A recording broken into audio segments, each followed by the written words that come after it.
background that you think can help you be a great town council person?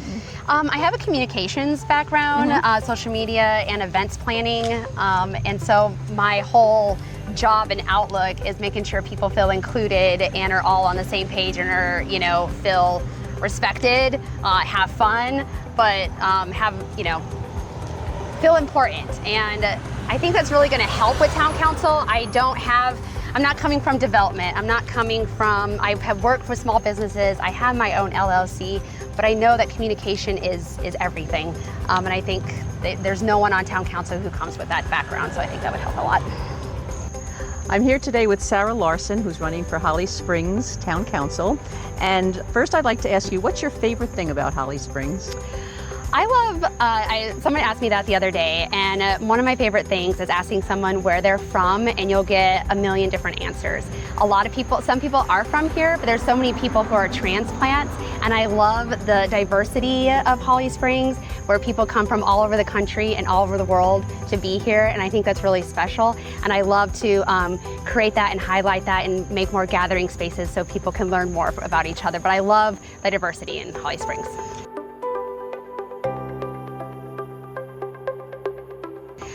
We live in Oak Hall, so I love being able to walk the greenways and go to Ting Park. In the summer, we host Holly Springs Salamander baseball players, and so we love doing that during the summertime. Otherwise, we love the farmers market here at the Cultural Arts Center and just being around the people. It's always fun.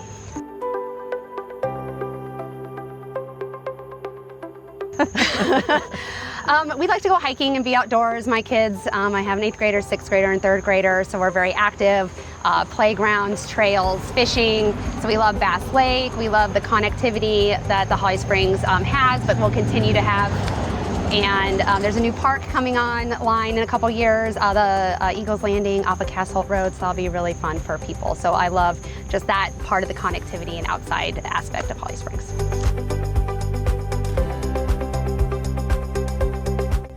So I've always said I would never ask somebody to do something that I'm not willing to do myself. And we lived in Holly Springs since 2014, and I've sat on town appointed boards. I'm an HOA board president. I volunteer at the food cupboard, and I put on different races here in town, like road races, walking, and things like that. So I've been where the community is, and when people don't know what's going on, they call me half the time because I'm active and I'm already on the ground running.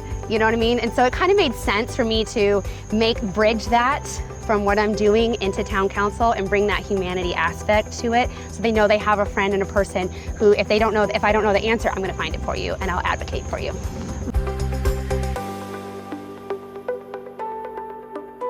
So my platform is bridging people, policy, and progress, and part of that is communication and knowing where people are and where town policy is. There's a disconnect sometimes, and I think that's where a lot of issues and complaints come from, is because the residents don't know what's happening. So reaching out to residents ahead of time, working with our HOAs more, being held accountable. So having more town halls, going to where the residents are and being accessible to them. I think we need more of that representation on town council, and advocating for small businesses. We have a great economic development coming, with all like the big Fuji films and Amgen and all that stuff. But we really need to highlight and encourage our small businesses and bring them on board and encourage them to make Holly Springs their home too.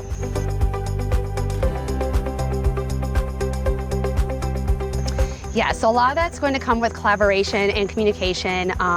Wake County is so unique in that sense, where what's happening in Holly Springs is going to impact Fuquay and Apex as well. And so I want to make sure that we have good relationships with our fellow towns, as far as DOT as well, because all the roads are DOT owned. And so we have our list of needs, but on DOT's statewide, that gets a rating, and when does that get done on their schedule. As far as development goes, it's knowing that, legally we can't stop someone from selling their property. What we do is we have our UDOs, and we have public opinion on what we can have an ordinance for that space, and that will help guide decisions from town council. Right now, about 20% of development does get approved, so that means a lot of it's not. and it just depends on what is coming and when it's coming. For example, the construction on Holly Springs Road, that's from a 2018 traffic bond. 2018. So government takes a while, but I think if we had the communication and just being honest with the residents, be like, this was approved 5 years ago. Here's the timeline, and just have helpful reminders, I think that would kind of help ease some of that gap of frustration.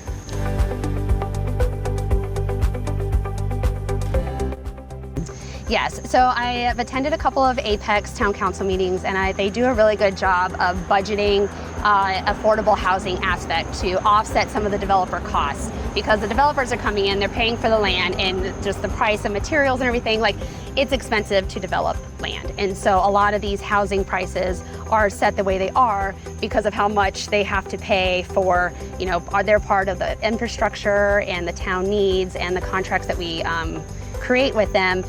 And so balancing that with budget is huge, but partnering with Wake County, because there is an affordable housing development scheduled and approved to go across Ting Park and Sportsmanship Way. That's on a hiatus right now because the adjacent lot, they want to develop at the same time, but they can't because right now they want a medical building there, but that's against the UDO because the town wanted entertainment. So balancing that, but not losing, the need of the affordable housing that has been approved and that, we've established.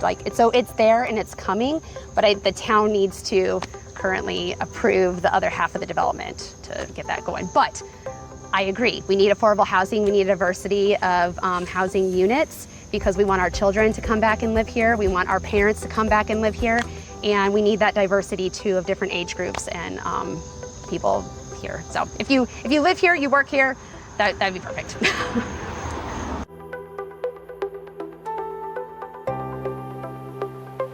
Yes, so that is difficult because like I said, a lot of things come from DOT. The only street light that the town owns is this one right up here. Otherwise, every other street light in town are DOT owned and operated. So coming up with creative ways. Recently, this last year, they had a new fiber light signal put in to try to help time traffic on 55. That was a little bit of hiccup from the DOT side, but being creative in that regard and having those, again, connections and those relationships with DOT to make sure that timing wasn't working. How do we, expedite that? Again, working with our neighboring towns, because a lot of traffic that we have is bypassing. I would never say we can't fix it. I think there's little steps that we can take to make it more convenient for people. And that is connectivity, walkability, public transit, bikes, bike lanes, things like that, where people don't have to use their own cars. And having these little micro multi-use developments where if someone lives on top, they can walk downstairs to have restaurants, or there's food, or there's walkability. I am lucky to live in a part of town where I can walk to the grocery store. Not a lot of people can do that, and that's part of our development, and I think obligation of the town to make sure people don't live on these islands and they have resources that they can walk to and get to besides cars.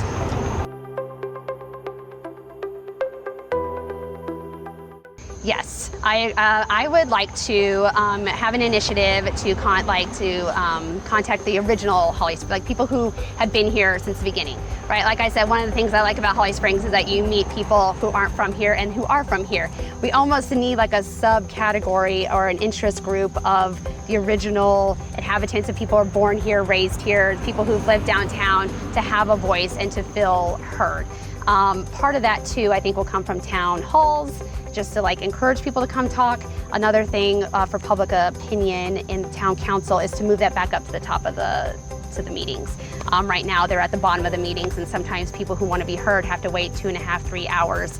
And I think we're losing a lot of that trust from residents, because residents are the town's #1 stakeholder. We're here to serve the town, and we need to do better at doing that and meeting people where they are and building those relationships. So we can't expect everybody to come all the time because they're going on. So how do we make those connections? And it's about showing up.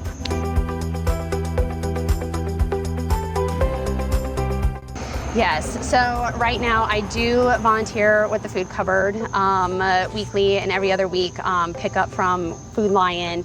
And so establishing those connections throughout town and, working with our farmers market. I know there's a downtown plan coming up for a permanent farmers market stand. I think that would help because they accept, SNAP benefits and things like that. And just looking at the budget, and that comes from like the affordable housing and just taking care of the people that are here. And that's the part of like bringing humanity back into government, is that we're here for the people. We should be able to help take care of the people. So I would look into any option that we possibly can, and I'd be open to suggestions with that too.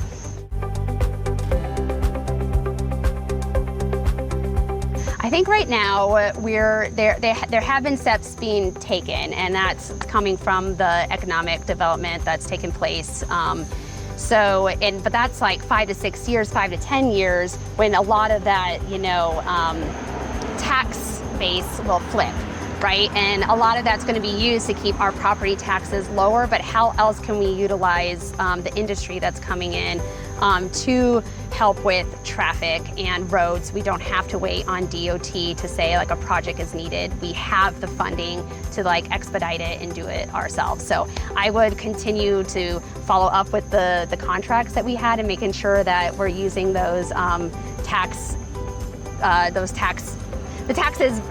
appropriately, and letting the community know, because I think a lot of them they know that these big industries are coming, but they don't realize that is going to take a while to impact the town. And so this next year's council, 4 years, is going to be interesting because a lot of that's not going to come until the next council race, right?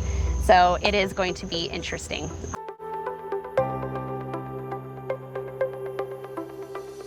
Yeah, I think it's having those conversations with our legislators, legislative representatives.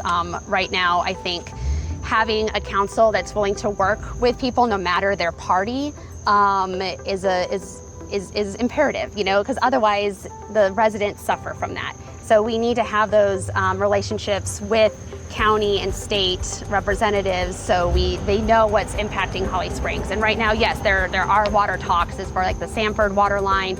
And they just had a meeting with Cary about some of their utilities and water future partnerships. So I think at the baseline there are conversations being had, but I know that could always kind of increase and be better, because I know people are concerned about that.